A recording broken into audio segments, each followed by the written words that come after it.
It's Wunderkeys Wednesday today, and this is Amie from Motif Music Studios. This is Fire and Fugue, and it is another great fusion piece from Andrea Dow, just released today here in October. And it is for level 2A students, but even if you have a 2B student or elementary piano student, they can either take it on as a challenge or take it on as a quick study. And I know I like to infuse a lot of quick studies into learning at my studio so students can feel accomplished right away and achieve those really fast tempos to make this sound fun. So I'm going to play through first, and then I'll circle back with a couple tips and things that I might watch for if I was teaching this piece or if I was learning this piece on my own. It is a free gift from the Wunderkeys community, and I'll link up how you can get to be a part of their community if you're a fellow teacher.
So let's leap into, say, 3 tips that I would look for when I'm starting this piece. So number 1 is you're going to want to play like you're going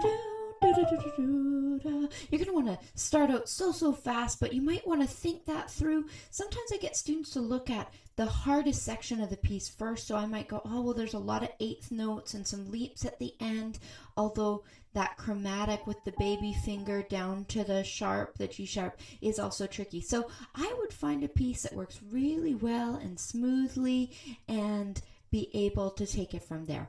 So for this one, the first thing that's super important to me is when you've got a pickup beat, you actually need to start thinking of where the strong beat is right away. So in this piece, the A is the strong beat on beat 1 and not the A to the G sharp on the 8th note. So to show that in my camera view here, that we've got an A to a G sharp here, going to an A, and this A is where the pulse kind of begins in this piece.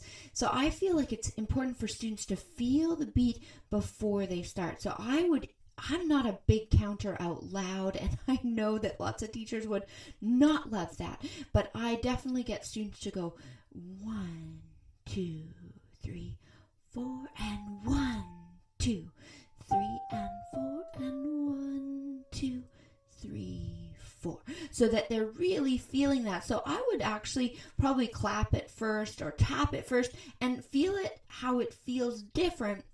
If you start 1 and you feel that too strong, it's going to kind of make it feel lopsided for you. So that's the first thing, is feeling that A on the strong beat. So we can 1, 2, 3, 4, and 1, 2, 3, and 4, and 1, 2, 3, 4. And then, you know me, I always talk about using a lot of care with your thumbs. I feel like it's a really great way to sound really musical right away, is to make sure that that thumb doesn't want to use all its weight. It has a bigger portion of the hand and it is heavier.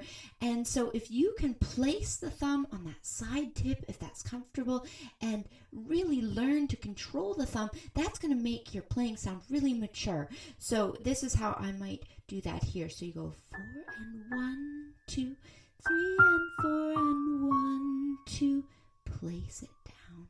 And you see when it is placed down instead of drop down, has a different sound. Here's if I drop it down.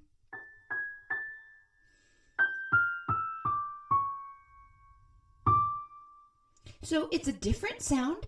It might not be wrong, but for me, the phrase ending, I love to use a lot of care. And if you learn that technique at the beginning, that's something that can transform your whole piece. So I love that.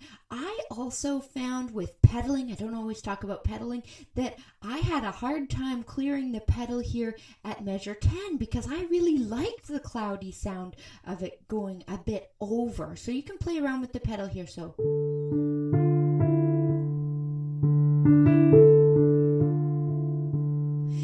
again, I kind of like the drag of having a little bit of the E and D together, that kind of dissonance in this piece a little bit more, but you can play around with making sure those rests are there, or you can decide to have a little bit more spook there. So the next thing I might do with students, and again, this has to do with arm weight, is to, when you see a forte marking in the music, you'll see it here. And Andrea's great about putting great markings into her music.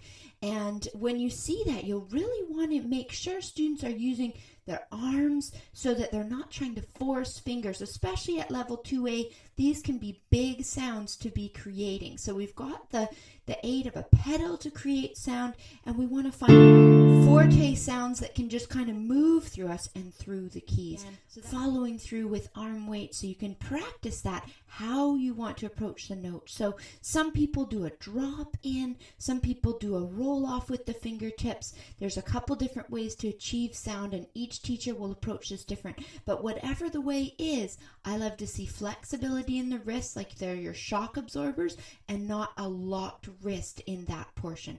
So you've got this 1 and 2 and 1. So that gives you some things that you can do. And then at the end, you have this interesting return of this 1, 1, 2, 3, and 4, and 1, 2, 3, 4, down 2. And again, this time the controlled note is on the C sharp. So that's kind of cool to be thinking of. That's now the strong beat, so you can decide if you want it to sound strong or you want it to be slightly more gentle because it's at the end of the phrase. So these are big ideas probably for teachers, but students can also think, okay, how can I make my song sound so musical and so creative using this fantastic piece? The last thing is lots of 8VAs to watch out for and dynamics, and this is a fantastic piece. I hope you all enjoy it as much as I do. See you next time.